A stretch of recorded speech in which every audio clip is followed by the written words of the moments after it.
ប្រាក់ខែតិចចំណាយច្រើនធ្វើការនៅនេះប្រាក់ខែបានតិចតួចហើយ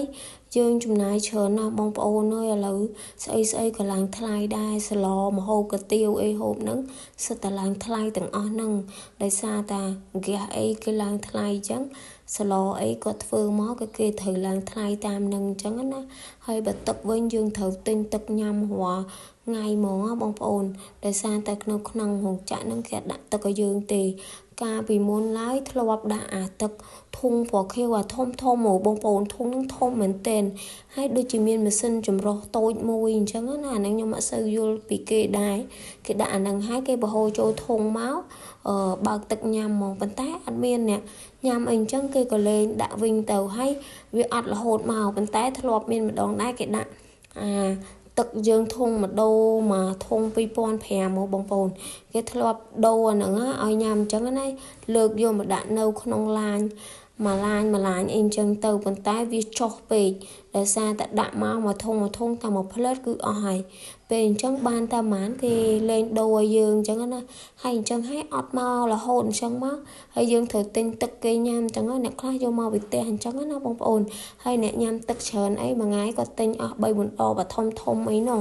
ចំណាយលុយអស់ច្រើនណាបងប្អូនអើយហើយស្លោអីក៏ទៀវអីឥឡូវឡើងថ្លៃណាដោយសារតាហ្គាសអីឡើងថ្លៃអញ្ចឹងម្ហូបអាហារអីស្លោអីហ្នឹងក៏ឡើងថ្លៃទៅតាមនឹងដែរកាលមុនថែមម៉ោង8អីក៏ទៀវ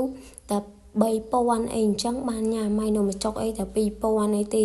ប៉ុន្តែឥឡូវឡើងថ្លៃសឹងតែសពគ្រប់សិតតែឡើង3000 4000 5000អីអញ្ចឹងណាបងប្អូនតាមមុខម្ហូបតាមកាទៀវតាមនំបញ្ចុកអីតាមនឹងអីអញ្ចឹងទៅនិយាយរួមគឺឡើងថ្លៃហ្មងហើយប្រាក់ខែយើងឡើងបានតិចអីអញ្ចឹងណាហើយលុយម៉ាស៊ីនលុយអីអញ្ចឹងគេចាប់ដើមរៀងកាត់យើងជាងមុនកាលមុនវិញអត់ដាក់กระดาษពេទ្យលក្ខណៈថាយើងអត់ដាក់กระดาษពេទ្យអីចឹងគេកាត់តាមនឹងចឹងតែឥឡូវដាក់กระดาษពេទ្យហើយនៅតែកាត់យើងទៀតចឹងហើយអ្នកខ្លះវិញឃ្លានអីចឹងចំណាយលុយច្រើនទិញរបស់ហូបទិញទឹកកំប៉ុងទិញទឹកអីបើអត់ទិញទេគឺអត់មានកម្លាំងធ្វើការទេហើយអញ្ចឹងគិតចាស់គិតឡើងទៅដូចជាអត់សូវចំណេញបានទេបងប្អូនអើយដោយសារតែយើងចាយច្រើនអីច្រើនចឹងណាពេលអញ្ចឹងវាអត់សូវចំណេញអីទេបងប្អូនធ្វើការរាល់ថ្ងៃបានតែប្រាក់ខែមកវិលជុំអីអញ្ចឹងវាអត់សល់ធ្វើការរោងចក្រពិបាកណាស់បងប្អូនអើយហើយបើអ្នកខ្លះអ្នកផ្សេងវិញបងប្អូន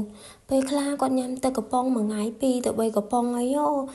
ស្រីអីហ្នឹងស្រីអីជួនកាលគាត់ញ៉ាំ2កំប៉ុងបើប្រុសខ្លះអាចដល់3កំប៉ុងអីបងប្អូនអើយហើយអញ្ចឹងមកកំប៉ុងមានខ្លះ2500មួយខ្លះ3000បើយើងត្រូវរង្វាន់អីដូរអីអញ្ចឹងទៅយើងអស់លុយតិចចឹងណាតែបើថាយើងអត់បានដូររង្វាន់ទេអស់លុយច្រើនណាស់ហើយបើគាត់អត់ហូបទេ